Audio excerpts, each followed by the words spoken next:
सकारात्मानी नाहीचं मोठे सकारात्मानी सकारात्मक विद्यार्थी बसताना सरळ बसतात, कारण सरळ बसल्यामुळे ऑटोमॅटिकली लक्ष कॉन्सन्ट्रेशन लागतं. हे समजा माहिती आहे, ज्याप्रमाणे यंत्र चालवण्यासाठी इंधनाची आवश्यकता असते त्याच पद्धतीनं माणसाला जीवन जगण्यासाठी मोटिवेशन म्हणजे प्रेरणेची आवश्यकता असते.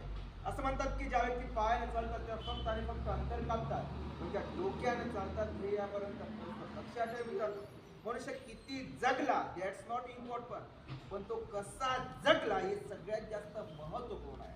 आज जर विचार केला, भारताची लोकसंख्या आहे 2011 ची अंतिम जनगणना 121,01,93,422 आणि त्या लोकसंख्येचं आयुष्यमान मित्रांनो सरासरी 60 वर्ष आहे. किती वर्ष?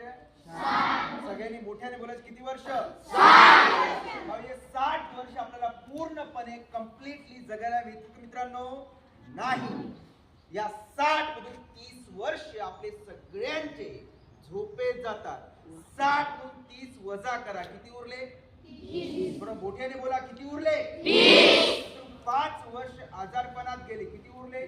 25. मोठ्या बोला, किती उरले? 25. जर आज त्यानंतर आपण टीव्ही सुद्धा पाहतो, हे सांग. 5 वर्ष टीव्ही पाहण्यात गेले, किती उरले?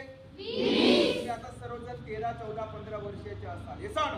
त्या 20 मधून 13, 14, 15 वर्ष मायनस करा म्हणजे वजा करा, किती उरत आहेत? 4, 5 किंवा 6, हे सांग.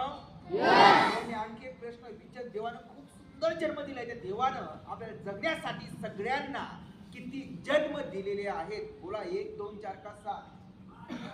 मोठ्याने बोला, 1, 2, 4 का 7? तुम्ही सांगितलं. नीट विचार केला की एकच जन्म, ते पण अर्ध चाललंय आणि अर्धच बाकी, हे सांग. महाराष्ट्र प्रोग्राम समजलं, जर आयुष्यात प्रगती करायची असेल, विकास साधायचा असेल